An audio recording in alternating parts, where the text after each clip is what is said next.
energetic music. Gets the adrenaline flowing. You gotta love it. You gotta love it. It's some. You go to most concerts, there's nothing to do. Come here, you can run around, slam against people, have the best time of your life.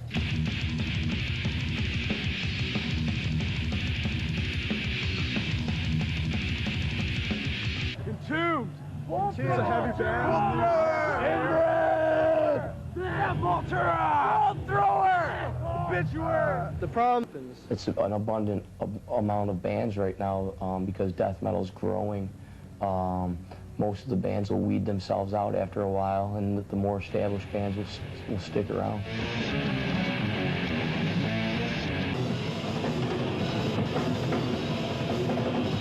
Fast drumming, real crunchy guitars,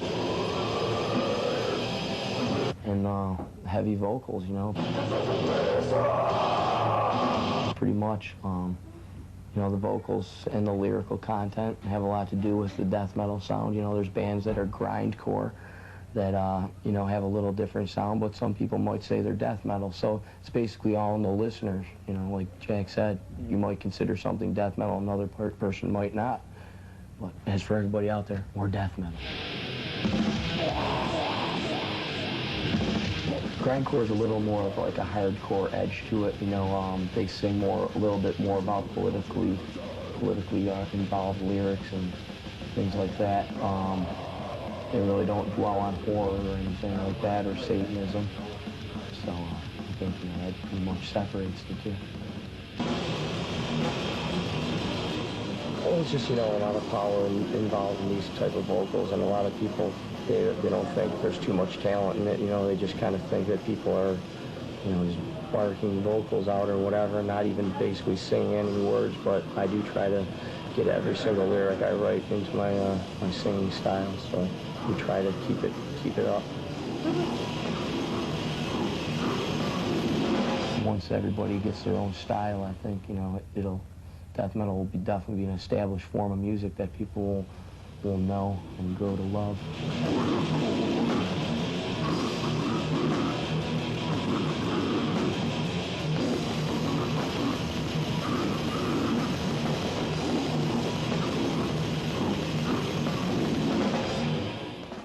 Seattle's got that, whatever, their new Renaissance, whatever.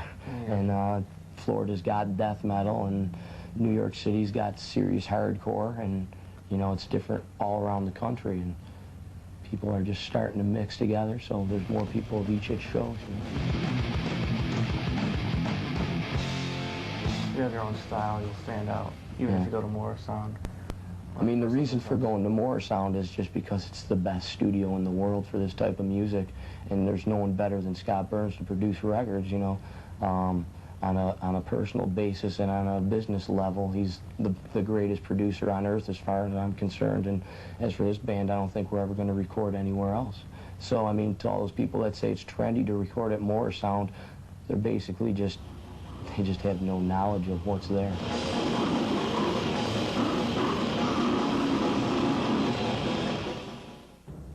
Yeah, that's right. Florida has been the mecca for death metal, and especially with guru Scott Burns, who we've got right now on the line via the telephone from Tampa, Florida. Hi, Scott. How are you doing? Good, Teresa. How are you? Thanks for being on the show today. A lot of people know about you, a lot of death metal fans, and don't know your work, and I wanted to know what you're producing right now. Who are you working with? Well, we just finished Obituary, and still working on the new Deicide album. Oh yeah, how does that sounding? It's pretty brutal. Should be a killer record. How's the production on it? Has it been improving? Yeah, I think it should sound better than the first one. You know, Glenn's changed his vocal style some. It's a little lower, a little heavier. The songs are a little faster. Steve blasts more. It should be really good. Faster, huh? Okay, Scott, what I want to know is, how do you think death metal came into being? Where do you think it came out of, and how do you see it changing in the next couple of years? I don't know. It probably came from bands like Motorhead and Venom and stuff that was on the fringe of metal, you know, back in, you know, later 70s, beginning of the early 80s. But why? Why did it go in, you know, such a more brutal route? I don't know. I just think, ever since Elvis or whatever, kids always want something a little more and a little more. And, this is, based on metal, and just like Sabbath, how they were, extreme band at their time. Things just, even Metallica was extreme for their time when they first came out, and I think as things progress on, just things become more extreme, and, people look for something more over the top each time, and death metal happens to be it right now. So what's going to top death metal? Can you think of something? Death metal, it's going to top polka metal. I don't know, accordions, and I don't know what it'll top. It'll be, I'm sure it'll refine itself, and but who knows? There'll be some other form of extreme music, and maybe it won't be metal for a while. Maybe it'll go back to some type of alternative punk or hardcore scene, and then, it'll revert to metal again. I think the scene might change or whatever. Industrial types of music and metal seem to be melting right now. Bands like Godflesh and stuff like that, and, Ministries tended to become more metal. Maybe that'll take a, form. A root. Yeah. Scott, what do you think about people that criticize death metal? I'm not talking about, a parent who knows nothing about the music and just catches on to the lyrics one day and realizes what they're saying, but people that are in the music industry and may say, they may be afraid that, sometimes kids who are already prone to violence may go over the top with, some of these lyrics or their involvement with the bands. Do you think that at all, and what do you think about those criticisms? I think it's probably, not so true, because I think, it's a healthy thing.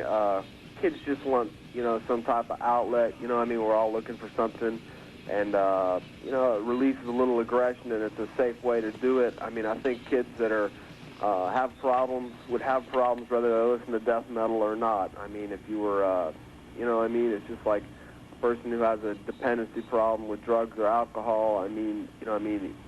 Take it to another thing with music. Just that person has a problem, and I don't think you can say that music causes anything. Some things may be related to it, but it's the person that has the problem. It's not the music, nobody forced him to listen to a record or whatever he may say. Okay, Scott. Scott, I'm going to have to go now. I could chat with you for a few minutes longer, but we're out of time here. Yes, sir. Yes, ma'am. Thank you very much for joining me. Thank you, Teresa. Keep working on those records and send us news of what's happening. Okay. Catch you later. Thank you. Okay, that's just about wraps it up here for us.